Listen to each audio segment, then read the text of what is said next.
HSC ২৬ batch. HSC পরীক্ষার হাতে আর just ৩ সপ্তাহের মতো বাকি আছে। শেষ এই টাইমে এইচএসসি পরীক্ষার জন্য ম্যাথ কিভাবে পড়লে তোমার নাম্বার একটু হইলেও বাড়বে, সেই টেকনিকগুলোই আজকে শেখাই দেব। মানে লাস্ট মোমেন্টে তুমি কেমনে পড়বা, কেমনে গোছাবা জিনিসটাকে। চলো, প্রথম যে বিষয়টা, টাইম লাইনের ব্যাপারটা একটু তোমাকে খেয়াল রাখতে হবে। খেয়াল করো, যদি তোমার হাতে এখন 20 দিন বাকি থাকে, প্রথম পরীক্ষা তো বাংলা পরীক্ষা, সেটার জন্য অন্ততপক্ষে 4 দিন তো সময় লাগবে। তাহলে বাকি 16 দিন কেমনে গোছাবা, সেই হিসাবে তুমি তোমার টাইম লাইনটাকে বানাও। একই দিনে অন্ততপক্ষে 3টা করে সাবজেক্ট পড়ার চেষ্টা করো, এবং ম্যাথ তুমি অবশ্যই হাতে লিখে প্র্যাকটিস করবা। তবে বইয়ের সব ম্যাথ হাতে লেখার দরকার নাই। যেই ম্যাথগুলো তুমি একান্তই মানে ইম্পর্টেন্ট, কিন্তু দেখে বুঝতে পারছো যে পরীক্ষার হলে আটকায় যেতে পারো, সেগুলো খালি হাত দিয়ে লিখো, বাকিগুলো চোখ বুলায় চলে যাও। বুঝছো? এমনি করে আগাবা। ওকে, সব ম্যাথ হাতে লেখার দরকার নাই, যেটা আটকাইতে পারো কেবলমাত্র সেটা। আচ্ছা, তো এই হলো টাইম লাইনের বিষয়। তোমার টাইমটাকে বললামই তো, দিনে 3 সাবজেক্টের মতন করে পড়বা, এবং একদিন পর পর অল্টারনেট করবা। আজকে 3 সাবজেক্ট, কালকে 3 সাবজেক্ট, আবার প্রথম 3 সাবজেক্ট, পরের দিন পরের 3 সাবজেক্ট, এমনি করে। বুঝছো? এভাবে করে করে আগাবা।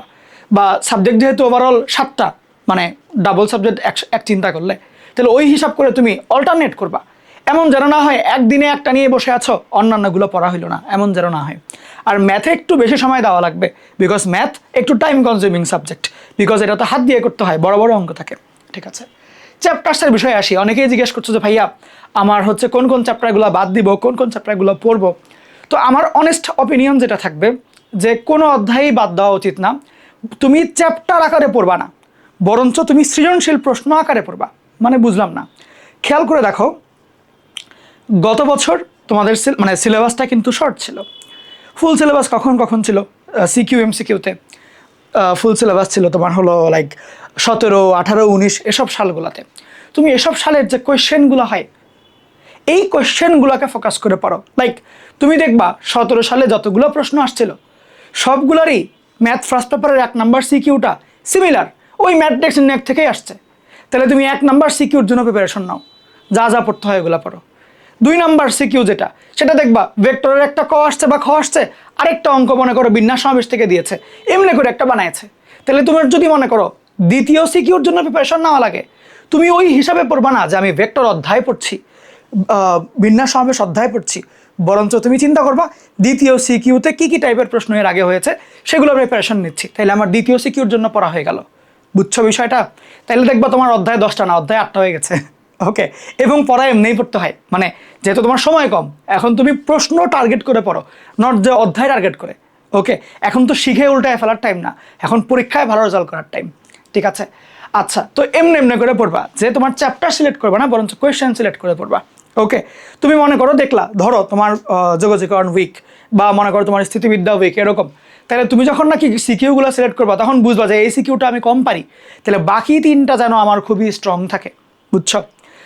একটা গুরুত্বপূর্ণ কথা বলি, কেন অধ্যায় বাদ দিতে মানা করছি, সেটা হচ্ছে গত বছর 25 ব্যাচের টাইমে সবাই কিন্তু বলছিল প্রশ্ন কঠিন হয়েছে কঠিন হয়েছে, বাট সব প্রশ্ন কিন্তু কঠিন ছিল না। কেউ যদি মডারেটলি প্রিপারেশন নিয়ে যায়, সে এইচএসসিতে সিকিউতে 4টা সিকিউ ইজিলি অ্যান্সার করতে পারে, ইজিলি। আরেকটা সিকিউতে এমন হতে পারে একটা গ আটকায় গেল, একটা ক আটকায় গেল, এরকম হতে পারে। তো সেই ক্ষেত্রে খেয়াল করে দেখো, কেউ যদি এমসিকিউ সবগুলো কভার করে, সবগুলো ফুল অ্যান্সার করে দিয়ে আসে, আর সিকিউতে যদি 4টা সিকিউ ফুল অ্যান্সার করে দিয়ে আসে, ওর কিন্তু 90 অটোমেটিক চলে আসে। গত বছর বুয়েটে বসার জন্য 89 লেগেছিল, তার মানে ও কিন্তু বুয়েটে বসতে পারবে এটা দিয়ে। সো বিষয়টা ছিল এমন যে তোমার মানে একদম সব কিছু কঠিন করবে না, বরঞ্চ কঠিনও রাখবে, সহজও রাখবে। তুমি যদি সবগুলো অধ্যায় পড়ে যাও, তাইলে অন্ততপক্ষে 4টা সিকিউ এমনিই অ্যান্সার করতে পারবা। যদি মোটামুটি ভালো পড়াশোনা করা থাকে, 5টা সিকিউ উত্তর করা একদম কোনো ব্যাপারই না। এটা কোন ক্ষেত্রের কথা বললাম? যখন নাকি তোমার প্রিপারেশন মানে প্রশ্ন অনেক কঠিন, ওই সময়ের কথা বললাম। বাট এবছর তুমি যদি এসএসসি পরীক্ষার প্রশ্ন দেখো, অনেক কঠিন কিন্তু না। তো ওই ক্ষেত্রে এটাও বলতে পারি যে তোমাদেরটাও অনেক কঠিন হওয়ার চান্স কম। ওকে, ইজি হবে আর কি। সো এই জন্য বলছি সবগুলো অধ্যায় পড়ে যাও, তাহলে তুমি সেফ থাকলা। তাইলে যেই অধ্যায়ের থেকে কঠিন কঠিন প্রশ্ন আসছে, ওই অধ্যায়গুলোর প্রশ্ন বাদ দিলেও তোমার আসলে মানে সমস্যা হবে না। ওকে, গত বছর যেটা হয়েছিল হয়তো বা কোনো অধ্যায় কোনো প্রশ্নে বোর্ডে ম্যাট্রিক্সের প্রশ্ন অনেক কঠিন, কোনো বোর্ডের সরলরেখার প্রশ্ন কঠিন, কোনোটায় কনিকের প্রশ্ন কঠিন, মানে স্টুডেন্টরা যেগুলো ফোকাস করছে উত্তর করার জন্য, যেগুলো বাদ দেয় নাই এগুলোই কঠিন, আর যেগুলো বাদ দিয়েছে ওগুলো সহজ চলে আসছে। সেই জন্য কোনো অধ্যায় বাদ দেওয়া উচিত না, ঠিক আছে? আচ্ছা, প্র্যাকটিস কই থেকে করবো ভাইয়া? শোনো, তোমরা অনেকেই যেটা করছো যে মেইন বই থরলি ফলো করছো, তো যাদের নাকি আগে বই কমপ্লিট করা আছে এবং মোটামুটি পড়াগুলো মনে আছে তারা অবশ্যই মেইন বই ফলো করে পড়ো, কোনো আপত্তি নেই। যাদের নাকি এখনও কিছু অধ্যায় বাকি আছে বা রিসেন্টলি হয়তো বা তুমি লাস্ট 2-3 মাসের মধ্যে অনেকগুলো অধ্যায় পড়েছো, মাথা একদম গোলায় আছে, এলোমেলো হয়ে আছে, সেক্ষেত্রে তোমরা যেটা করবা যে টেস্ট পেপার ফলো করে পড়বা, বুঝছো? টেস্ট পেপার ফলো করে পড়বা, টেস্ট পেপারের দিকে বেশি ফোকাস দিবা, শর্ট সিলেবাসের যে 12টা অধ্যায় সেগুলোর দিকে, শর্টের বাইরের যে 8টা অধ্যায় সেগুলাই কিন্তু টেস্ট পেপারে খুব একটা প্রশ্ন নাই, সেজন্য সেগুলোর থেকে বোর্ড বইয়ের সালওয়ালা অঙ্কগুলো ভালো করে দেখবা, বুঝছো? টেস্ট পেপার তো অবশ্যই ফলো করবা শর্টের বাইরেরগুলোর জন্য, বাট সালওয়ালা অঙ্কগুলোও দেখবা, সালওয়ালা ম্যাথগুলোও দেখবা, ঠিক আছে? ওগুলো বাদ দিও না। কোনগুলোর জন্য বললাম? লাস্ট 8টা অধ্যায়, শর্টের বাইরের 8টা অধ্যায়ের জন্য। ওকে, আর কোয়েশ্চেন সিলেকশন কেমনে, যেটা বললাম মাত্র, আচ্ছা আমি একটু করে ফেলেছি, কোয়েশ্চেন সিলেকশনটা মাত্র বললাম আর কি, যে শর্টের বাইরেরগুলোর ক্ষেত্রে সালওয়ালাগুলা। আর প্র্যাকটিসটা কেমনে করবা, একটু মনোযোগ দিও, দিনে অন্ততপক্ষে 2টা ঘন্টা সময় দিও, দিনে 2টা ঘন্টা সময় দিও আর কি, বুঝছো?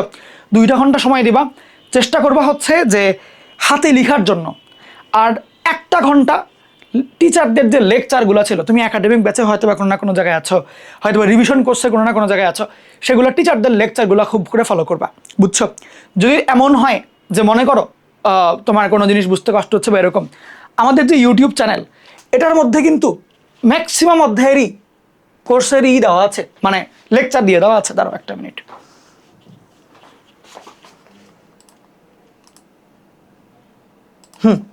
আমাদের ইউটিউব চ্যানেলে কিন্তু ম্যাক্সিমাম অধ্যায়েরই জিনিসগুলো দিয়ে দেওয়া আছে, বুঝছো?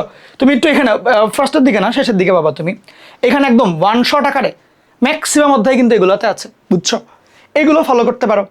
তাছাড়াও 23 ব্যাচের রিভিশন কোর্স আমি পুরোটা পাবলিক করে দিয়েছিলাম, MPM 23-এরটা এটা, এইখানে 12টা অধ্যায় একদম সবগুলো আছে, বুঝছো ওদের? তো তুমি এইগুলোও কিন্তু ফলো করতে পারো। এই লেকচারগুলোর স্লাইড যদি দেখো ভাই, এর বাইরে আসার মতন কোনো জিনিসই নেই, মানে দিবে যে আর কি দিবে, আর কিছু নাই, এসব এই 12টা অধ্যায় এর বাইরে আসার মতন আর জিনিসও নাই। আর এই 12টা অধ্যায় হচ্ছে মোস্ট ইম্পর্টেন্ট 12টা অধ্যায়, মানে এজন্যই তো শর্ট সিলেবাস মানে থেকে বের করতে পারে নাই, এত ইম্পর্টেন্ট এগুলা থেকেই ম্যাক্সিমাম প্রশ্ন আসে। সো তোমার যদি মনে করো এখনও মনে হয় যে আসলে একটু ক্লাস দেখা দরকার বা এরকম, এগুলোও ফলো করতে পারো, বুঝছো? এগুলোও ফলো করতে পারো, এগুলো ফলো করে পড়তে পারো। ফলো করা বলতে আমি পুরো ক্লাস করা বোঝাচ্ছি না, বরঞ্চ স্লাইডগুলো দেখা বোঝাচ্ছি, স্লাইড ফলো করা বলছি আর কি। ওকে, এছাড়াও যদি তোমার কাছে মনে হয় যে ভাইয়া স্লাইডের জন্য আমার সময় একটু কম, যে আরও কোনো যদি ব্যবস্থা থাকে সেটার জন্য একটু বলেন, সেক্ষেত্রে আমাদের যেই MPM কোর্সটা আছে সেটা ফলো করতে পারো তোমরা। MPM কোর্সে 30টা ক্লাসে একদম ফুল 20টা অধ্যায় কমপ্লিট করে দেওয়া হয়েছে। ওকে, এখনও চলছে, মোটামুটি ধরো 12 তারিখ পর্যন্ত চলবে আর কি, 12 তারিখ ইনশাল্লাহ শেষ হবে, এরপরে আমরা মডেল টেস্ট নেব, MCQও থাকবে, রিটেন মডেল টেস্টও হবে সিকিউর জন্য। এখন এখানে যেটা হচ্ছে যে প্রত্যেকটা অধ্যায়ের জন্য তোমার ইন্টারঅ্যাক্টিভ PDF দেওয়া আছে। ইন্টারঅ্যাক্টিভ PDF মানে হচ্ছে PDF এর মধ্যে প্রত্যেকটা স্লাইডে একটা করে বাটন থাকে।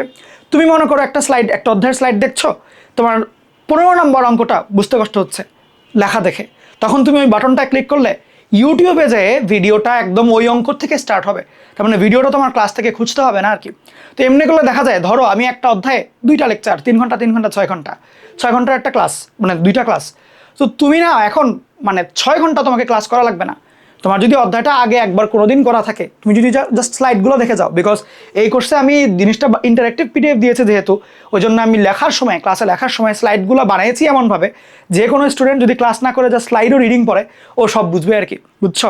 কোন জায়গায় MCQ শর্টকাট দিয়েছি, কোন জায়গায় ট্রিক দিয়েছি, একদম লিখে দেওয়া, MCQ শর্টকাট, MCQ ট্রিক নিজে হাতে লিখেছি। তো এখন মনে করো তুমি একটা অধ্যায় আগে জীবনে একবার পড়েছো, এখন এটা রিভাইজ করতে যাচ্ছ, পুরো 6 ঘন্টা ক্লাস দেখার দরকার নাই, তোমার 50 থেকে 60 মিনিট বা 70 মিনিট দিলে পুরো অধ্যায়ের স্লাইডটা তোমার একবার চোখ বুলাই ফেলতে পারবা। যেই ম্যাথগুলো বুঝো না সেগুলো অংশটুকু তুমি দেখলা, তাহলে দেখবা একটা পুরো অধ্যায় তোমার হয়তো বা সর্বোচ্চ 1-1.5 ঘন্টা 2 ঘন্টা লাগতে পারে, অথচ পুরো অধ্যায়টা শেষ। তুমি বাসায় নিজে একটু প্র্যাকটিসও করতে পারবা, কোনগুলো প্র্যাকটিস করতে হবে বলেও দিয়েছি, যে এটা বেশি প্র্যাকটিস, এটা কম প্র্যাকটিস। সো যাদের নাকি গোছানো প্রস্তুতি দরকার একদম 20টা অধ্যায়েরই এবং আমার কাছ থেকে, তারা হচ্ছে MPMটা ফলো করতে পারো। এইখানে একদম প্রত্যেকটা অধ্যায় বেসিক থেকে শুরু, CQ MCQ ক্যালকুলেটর হ্যাক্স সব কিছু আছে, interactive PDF suggestion sheet, CQ suggestion sheet, MCQ suggestion sheet, অনেক টেস্ট পেপারে দেখবা 17, 18, 19 এসব সালের কোয়েশ্চেন ওরকম নাই, বাট আমার যে সাজেশন শিটগুলো এগুলাতেও ওই সব সালের কোয়েশ্চেনগুলোও আছে। শর্টের অধ্যায়গুলোও, বাইরের অধ্যায়গুলো, 20টা অধ্যায়েরই আমি 17 থেকে কোয়েশ্চেন দেওয়া শুরু করেছি, যেন তোমার টেস্ট পেপার আলাদা করে খোঁজা না লাগে, সমাধান সহ আর কি। ওকে, আর এছাড়াও এক্সাম তো বললাম, রিটেন এক্সাম, এমসিকিউ এক্সাম সবই আছে।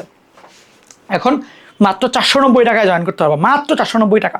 ওকে, মানে এটা তো 1 কাপ কফির দাম। ওকে, তো এই তো কেমনে ভর্তি হবা, বিকাশ নম্বর দেওয়া আছে, এটাতে বিকাশ বা নগদ সেন্ড মানি করে আমাদের যে পেজ আছে ম্যাথস উইথ মাহির আসিফ পেজটা, সেখানে জাস্ট স্ক্রিনশট পাঠিয়ে দিলেই হবে যে ভাই সেন্ড মানি করেছি। আর যদি মনে হয় দোকানদারের নাম্বার থেকে করছো, তাহলে দোকানদারের বিকাশ নাম্বার যেখান থেকে টাকা পাঠাচ্ছ সেটা লাস্ট 4টা ডিজিট দিয়ে দিলেই হবে। প্রোফাইলেও দিতে পারো, পেজেও দিতে পারো, পেজেরটা আমরা প্রেফার করি আর কি, ম্যাথস উইথ মাহির আসিফ পেজে পোস্ট করলেই হবে।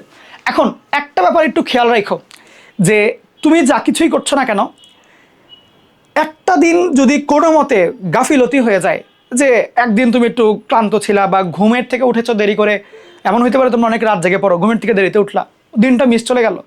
একটা দিন মিস হওয়া মানে হচ্ছে 1 সপ্তাহ মিস হয়ে যাওয়া। কেন? মানে পড়ার একটা ফ্লোয়ের বিষয় আছে। তুমি যখন টানা 1 সপ্তাহ ধরে পড়ছো, 8 নাম্বার দিন পড়ার স্পিড অন্য লেভেলের থাকবে, সেটা প্রথম দিনের মতো না, অনেক বেশি থাকবে। কিন্তু যেই নাকি তুমি একদিন ঢিলামি দিবা, তোমার স্পিড অটোমেটিক কমবে। এই জন্য কোনো দিন বাদ দিও না, একদম প্রত্যেকটা দিন রেগুলার ওয়েতে পড়বা, ঠিক আছে? তোমাদের সবার জন্য রইল অনেক শুভকামনা। আর এছাড়াও প্রত্যেক দিন ইনশাল্লাহ চ্যানেলে একটা করে ভিডিও আসতে থাকবে, আমি চেষ্টা করব সব কিছুই তোমাদেরকে বুঝায় শুনে দিতে।